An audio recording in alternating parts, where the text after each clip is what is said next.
This is Hendrix Sam. Repete, repete, repete, repete, repete, yeah. Yeah. Yeah. A legend every time catch a wine up pasando in a bamba. Na siwezi sema sana. Imwe mw'abana mwe bakunzi ba KGL Movie Stories, aha niho dutangiriye. Ndagira ngo mbasobanurire mu Kinyarwanda.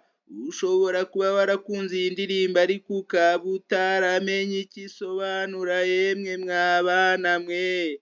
Icara hasi rero maze wumve iki iyi nkuru yavugaga.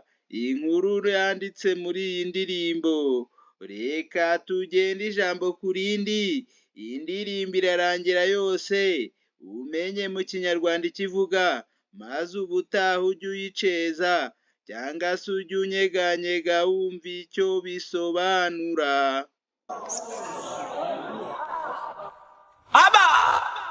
This is Hendrix Sam. Repete, repete, repete, repete, repete, yeah. Yeah.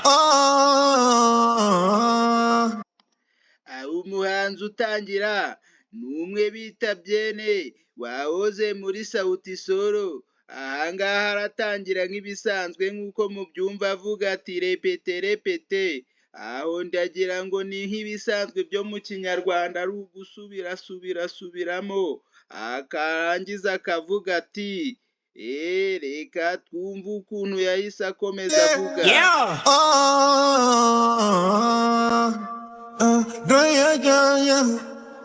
A legend every time catch a wine up pasando in a bamba. Aha aragira ati a legendary time. Aha twagereranya nko kuvuga ati iki nicyo gihe cy'agaciro cyangwa se iki nicyo gihe cya nyacyo. Na siwezi sema sana. Ati kandi sinshobora kuvuga cyane. Tena siwezi bonga sana. Ati kandi nge ntago ndi umuvuzivuzi. Kubonga ni kimwe no kusema. I never had a type in my life ngene vibe down ibamba. Ati mu buzima bwanjye nta kintu kidasanzwe nigeze ngira mu bintu bituma ngira vibe cyangwa se nishima. Na siwezi wacha nyama. Ati ngewe sinshobora kureka kurya inyama. Tena waskulagi sana. Ati kandi mimi huwagi sikuragi sana. Ati ngewe ubusanzwe ntago ndi umuryi w'inyama bya cyane. Leo silali. Ati uyu munsi sindyama. Nikukesha mitungi na washa na choma. Ati ngewe ndakesha ikirori. Ati ndaba ncoma. Ati ndabanywa. Ibyo byose murumva n'ibikurikiraho no mu ndirimbo biraza gukurikira. Reka no kubivuga hakiri kare, ariko ubwo namwe igisigaye cya gatatu nyuma yo kunywa itabi no kunywa amayoga, murumva ngo ni iki gikurikiraho, yemwe mw'abana mwe. Tena sijali. Ati kandi nge ntibindeba. Ati tena mimi sijali. Yamewashinda yao yetu wataweza. Ati byabo byarabananiye, ibyacu nibyo benda gushobora. Leo silali. Ati uyu munsi sindyama. Nikukesha mitungi na washa na choma. Abisubiramo ati nge ngomba kunywa. Tena sijali. Ati kandi ibyo nge ntibindeba. Yamewashinda yao yetu wataweza. Ati byabo se ko byabananiye, ibyacu nibyo baje gusobora. Ubwo arabwira ba midomo bamwe bivuzivuzi babaje mu kirori. Ati bazatwemeranya. Ati bazadukunda finali. Ati we musifuzi. Ati nyuma na nyuma. Ati vuza ifirimbi. Bazatwemera. Bazadukunda hanyuma. Ati musifuzi. Ati vuza ifirimbi. avuza ifirimbi umusifuzi maze uwo bita Alikiba ahita yinumukira. hata wakizima data Arababwira ati nubwo bakuraho data usisikizeo, ati ntiwumve ibyo bavuga. haya mapenzi mini profesa, Ati mu bintu by'urukundo ngewe ubusanzwe ndi mwarimu, ujue yo ibyo ugomba kubimenya cyangwa se bagomba kubimenya. hakuna na mambo ya juu juu juu. Ati nta bintu bya hatari. Oh my love, Ati ye baba mukunzi we. najua Mungu atatulinda, naomba. Ati ndabizi Imana izatwirindira. Ati ibyo ndabisabye mu izina rya Yesu. Oh baby, Ati mukunzi wanjye, leo silali, uyu munsi sindi buryame. it's your birthday tonight, agizia dorime.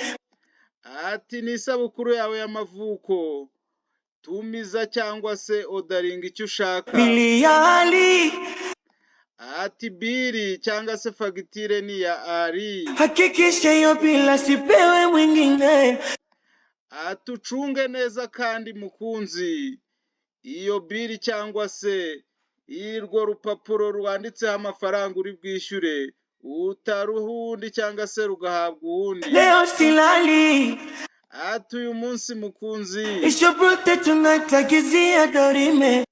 sinshobora kuryama. Ati kuko ni isabukuru yawe, tumiza icyo ushaka cyose. Natamani ubavu chuma upande, mwanaume washinde. Ati tumiza icyo ushaka cyose ndacyishyura, ntago biri yawe yananira. Watati, Ati bazadukunda bazatwemera. oh watatupenda. Referee, Ati musifuzi, uliza kipenga. ati vuza ifirimbi igira bwangu maci irangire. Watati, Ati bazadukunda bazatwemera kandi bwa nyuma na nyuma bisa naho bari baranze kubemera. oh watatupenda. Referee, uliza kipenga. Ati musifuzi, utegereje iki kutavuza iyo firimbi yemwe mwabana mwe ngo maci irangire? Aka kari ku musozo yemwe mwabana mwe. Aha niho ubusobanuro cyangwa se ubunyonyozi bw'uyu munsi ku ndirimbo finali ya Bien cyangwa se ya Alikiba na Bien bakozemo. Baratubwira ati bazatwemera bazadukunda byanga bikunda. Ku munsi wa nyuma icyo tuzakora twe ni ugushaka uburyo tubemeza bwose. Igisigaye ni imwe ngomba kwemeza yemwe mwabana mwe, mwabahunya ubunyonyosi mu ndimi zose kuturirimbo mwagiye mukunda bya hato na hato, mukamenya icyo muduceza tuvuga. Hanyuma kandi ukunze cyangwa udakunze ushobora gukora subscribe kuri KGL Move. Naho njyewe nakagaruka mu zindi ndirimbo ndetse no mu zindi story yemwe mwabana mwe. Mwari muri kumwe n'umutezi wanyu w'inkuru uba wagafashemo cyane, uwo bamwita DJ KGL. Naho story zo ziba zitambuka hano kuri KGL Move Story ku bufatanye na KGL Move Shop, yonyine ishobora kuguha ibyangwe kandi ibijyanye n'ingofero nibo bonyine babihagarariye hano mu mujyi wa Kigali. Ngira ngo mbibutse ko bakorera mu mujyi kuri City Plaza Mwokabyara mwe. Uciye mu mujyi wahabarebera bakagukemurira ikibazo cy'iri zuba rikomeje kuduhangara n'ibindi bintu bitandukanye muri product nziza bagira.